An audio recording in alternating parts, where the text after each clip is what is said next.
berpartisipasi dalam pemateri kami pada hari ini. Baiklah, di sini saya Misalkan dari Dongan sebagai pemoderator, dan di samping saya perkenalkan nama saya Evirawati sebagai pemateri 1. Perkenalkan nama saya Mas Diani Maharaj sebagai pemateri kedua. Perkenalkan nama saya Donel Absa Luis sebagai pemateri ketiga. Assalamualaikum warahmatullahi wabarakatuh. Waalaikumsalam warahmatullahi wabarakatuh. Perkenalkan nama saya Muhammad Rabiul Kebara sebagai pemateri keempat. Assalamualaikum warahmatullahi wabarakatuh. Perkenalkan nama saya Mas Redi sebagai pemateri kelima. Baiklah, untuk mempersingkat waktu, langsung saja ke pemateri pertama kepada saudari Evi, saya persilahkan. Assalamualaikum warahmatullahi wabarakatuh. Waalaikumsalam warahmatullahi wabarakatuh. Di sini saya akan memaparkan hasil diskusi kami mengenai revolusi perangkat mobile. Revolusi perangkat mobile telah mengubah cara kita hidup, bekerja, dan berinteraksi. Teknologi yang terus berkembang telah membuat kemajuan yang signifikan dalam kehidupan kita sehari-hari. Perangkat mobile adalah perangkat elektronik yang dirancang untuk digunakan dalam bergerak atau dalam perjalanan. Perangkat ini biasanya ringan, mudah dibawa, dan portabel. Perangkat ini telah menjadi bagian terpenting dalam kehidupan sehari-hari karena mudah dan cepat untuk mengakses informasi dan komunikasi dimanapun dan kapanpun dibutuhkan. Sejarah perkembangan perangkat mobile. Yang pertama, telepon genggam. Pada awal sekitar tahun 1980-an, telepon genggam mulai diperkenalkan dan menjadi alat komunikasi yang populer. Lanjut yang kedua yaitu smartphone. Sekitar pada tahun awal 2000-an, smartphone muncul dengan berbagai fitur canggih seperti akses internet, kamera, dan aplikasi. Yang ketiga, tablet dan perangkat pintar. Sekitar pada tahun akhir 2000-an, tablet dan perangkat pintar lainnya seperti jam tangan pintar telah menjadi bagian dari kehidupan sehari-hari. Saya kembalikan kepada moderator. Baiklah, terima kasih kepada pemateri pertama. Langsung saja kepada pemateri kedua, saudari Mas Diani Maharaj, saya persilahkan. Baiklah, saya akan melanjutkan dari pemateri pertama. Dampak perangkat mobile. Ada beberapa dampak perangkat mobile, yaitu komunikasi perangkat mobile adalah sebagai kita dapat berkomunikasi dengan siapapun di seluruh dunia. Yang kedua adalah gaya hidup. Dengan perangkat mobile banyak yang merubah gaya hidup kita dan banyak yang bergantung kepada perangkat mobile dan dapat digunakan sehari-hari. Bisnis dan yang terakhir adalah bisnis. Perangkat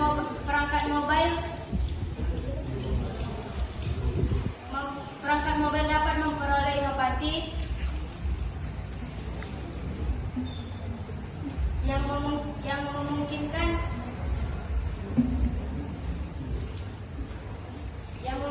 meningkatkan produktivitas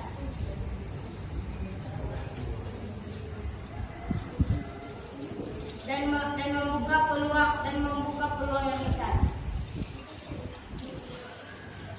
Teknologi terbaru dalam perangkat. Ada beberapa teknologi terbaru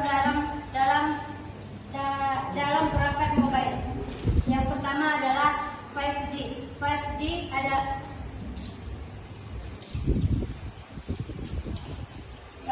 adalah jaringan 5G menawarkan kecepatan dan daya tanggap yang lebih tinggi.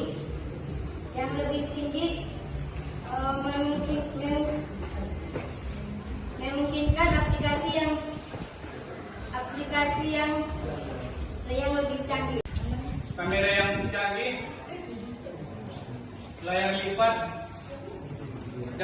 pengisian daya yang travel.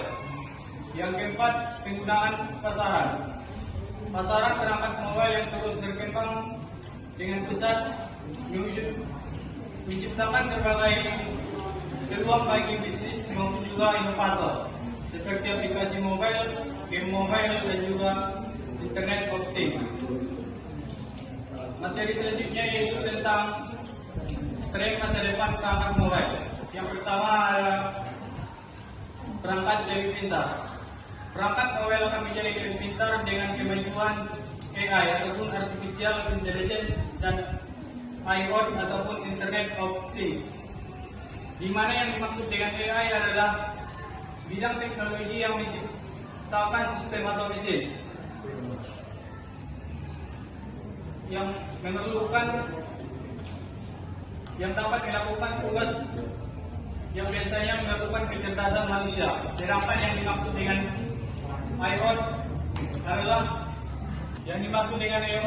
IoT adalah suatu objek yang memerlukan kemampuan untuk mentransfer data melalui jaringan tanpa memerlukan manusia ke manusia maupun juga manusia ke komputer. Yang kedua, internet lebih natural. Antar muka pengguna akan menjadi lebih natural seperti pengguna suara dan juga pengguna gerakan.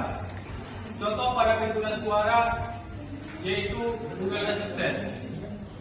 Google Assistant dapat juga kita gunakan di smartphone seperti mengatur jadwal, mengirim pesan, dan mengontrol perangkat rumah pintar.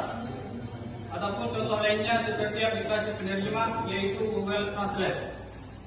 Sedangkan contoh pada pengguna gerakan yaitu kontrol gerakan pada ponsel game yaitu Microsoft Kinect. Microsoft Kinect adalah sensor yang mendeteksi tubuh dan suara untuk mengontrol permainan dan juga aplikasi. Ataupun contoh pada lainnya yaitu Gyroscope pada game PUBG Mobile. Dan yang ketiga, aplikasi multifungsi. Aplikasi akan terintegrasi dan mampu menangani kebutuhan pengguna. Seperti yang kita gunakan di perangkat mobile setiap harinya, yaitu WhatsApp, Instagram, Facebook, dan juga Twitter. Mungkin cukup sekian materi dari saya. Bakalan dilanjutkan oleh materi keempat. Saya kembalikan kepada moderator. Baiklah, dan terima kasih kepada pemateri ketiga, misalnya kepada pemateri keempat, kepada saudara Muhammad Rafiul Batubara, saya persilakan. Assalamualaikum warahmatullahi wabarakatuh.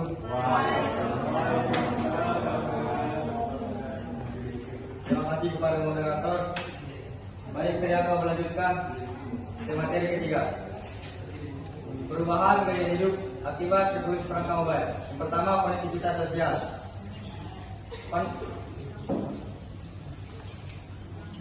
Perangkat mobile memungkinkan konektivitas sosial yang lebih intens dan mudah. Dan yang kedua, produktivitas.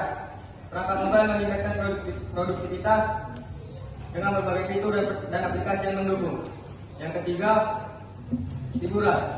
Perangkat mobile menyediakan akses hiburan yang mudah ke berbagai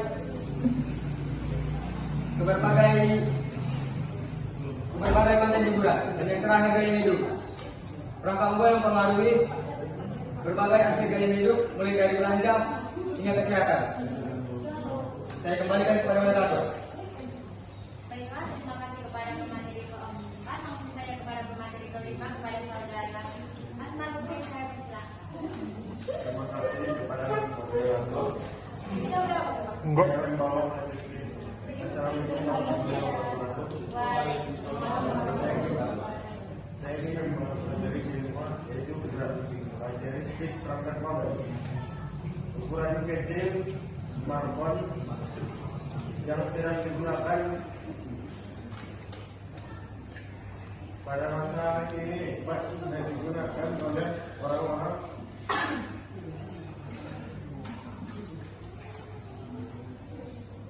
ukuran kecil dan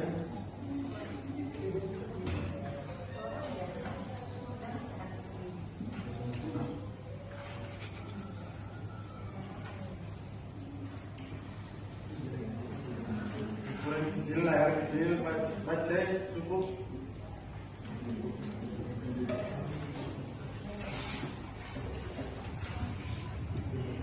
Smartphone dapat digunakan untuk kegunaan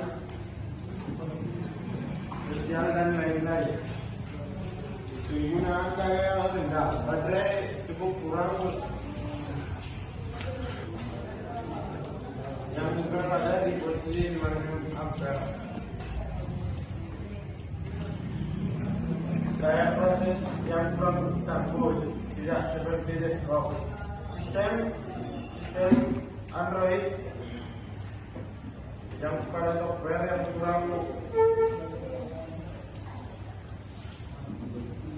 cepat mengirim data-data daripada desktop. Memori yang terbatas, Android kurang cukup dengan memori yang terbatas karena sistem memori terbatas cukup mengoptimalkan pada smartphone. Sekian, terima kasih. Saya kembalikan kepada model. Baiklah, Ibu, saya akan mencoba menjawab pertanyaan dari saudari Marina Cynthia Daus, yang dimana pertanyaannya, apa saja karakteristik dari perangkat mobile? Tentu saja yang kita ketahui seperti layaknya smartphone. Jadi, smartphone ini mempunyai karakteristiknya tersendiri, yang dimana ukurannya yang kecil dan dapat diandalkan. Kemudian, memori yang terbatas seperti halnya handphone. Semua handphone memiliki memori yang terbatas. Ada yang kemungkinan 32 GB, 64 GB, dan semua itu termasuk dari ciri khas dari perangkat mobile. Kemudian daya prosesnya. Di bagian daya proses dari perangkat mobile tidak sekuat rekannya seperti desktop yang bisa lebih lagi untuk menggunakan daya proses atau mengakses seperti mendownload aplikasi. Perangkat mobile kalah di bagian situ. Kemudian mengkonsumsi daya yang rendah. Perangkat mobile jika kita menggunakannya, cara mengkonsumsi daya dari perangkat mobile itu sangat rendah, sehingga kita dapat menggunakannya secara berkepanjangan, seperti bisa saja 1 hari 1 malam. Kemudian kuat dan dapat diandalkan. Handphone ini sangat kuat, tapi kalau untuk dibanting itu tidak bisa. Baiklah, apakah jawabannya bisa diterima? Baik, terima kasih. Baiklah, di sini kami akan mencoba menjawab pertanyaan dari saudari Yunita Sudirman kepada rekan saya Asma Hussein. Saya persilahkan. Baiklah, saya akan menjawab pertanyaan dari saudari Nindita Suherman. Hal yang pertanyaan hal apa saja yang perlu ditambahkan ketika Anda akan membuat atau memunculkan aplikasi mobile. Yang pertama, riset pasar, pengguna, target dan pengguna.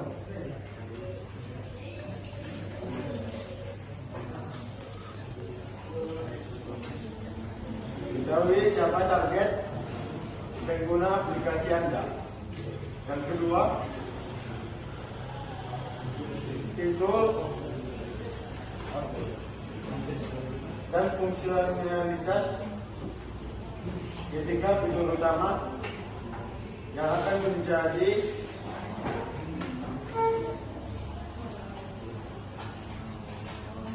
kamera utama. Ketiga, lockdown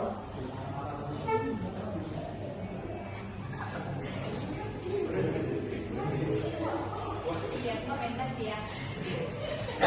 Bilang aja kan ini apa? Baiklah, apakah jawabannya bisa diterima? Baiklah, kepada moderator bisa untuk diperjelas sekali lagi. Baik, boleh.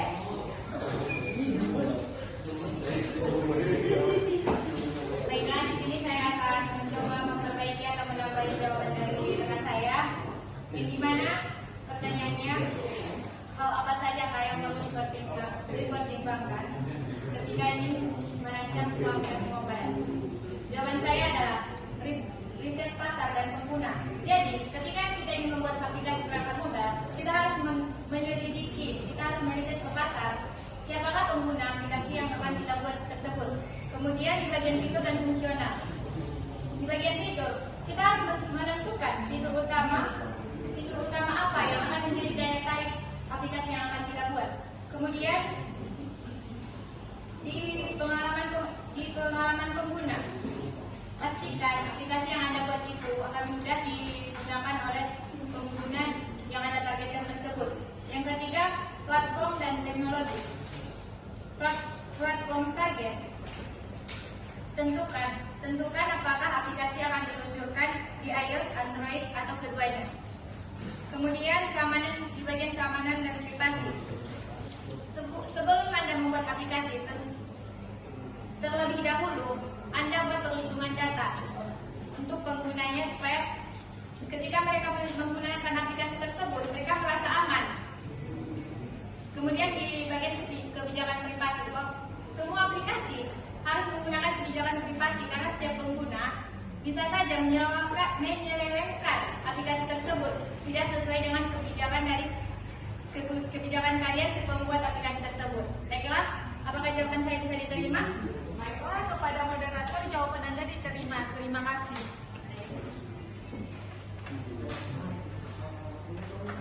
Baiklah, selesai sudah pemaparan materi dari kelompok kami.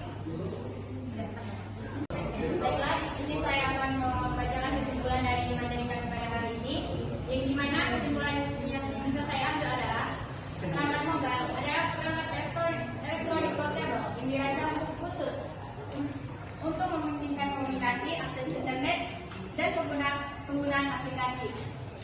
Perangkat mobile itu mencakup seperti smartphone, tablet, dan perangkat pintar lainnya seperti smartwatch. Kemudian, perangkat mobile umumnya dilengkapi dengan layar sentuh dan sistem operasi yang dapat diunduh. Kemudian, di bagian karakteristik mobile, karakteristik mobile itu seperti ukuran yang kecil, memori yang terbatas. Kemudian, revolusi perangkat mobile terus berlanjut, didorong oleh inovasi perkembangan teknologi yang semakin berkembang, dari layar sentuh hingga kecerdasan buatan. Perangkat mobile terus berubah hingga memengaruhi cara kita hidup, berinteraksi, bekerja dengan dunia di sekitar kita. Baiklah, itu saja kesimpulan yang bisa saya sampaikan. Selesai sudah pemaparan materi dari kami. Kepada teman-teman semua, kami ucapkan terima kasih karena sudah berpartisipasi pada diskusi kami kali ini. Baiklah, apabila ada kata atau perbuatan yang salah, kami mohon maaf.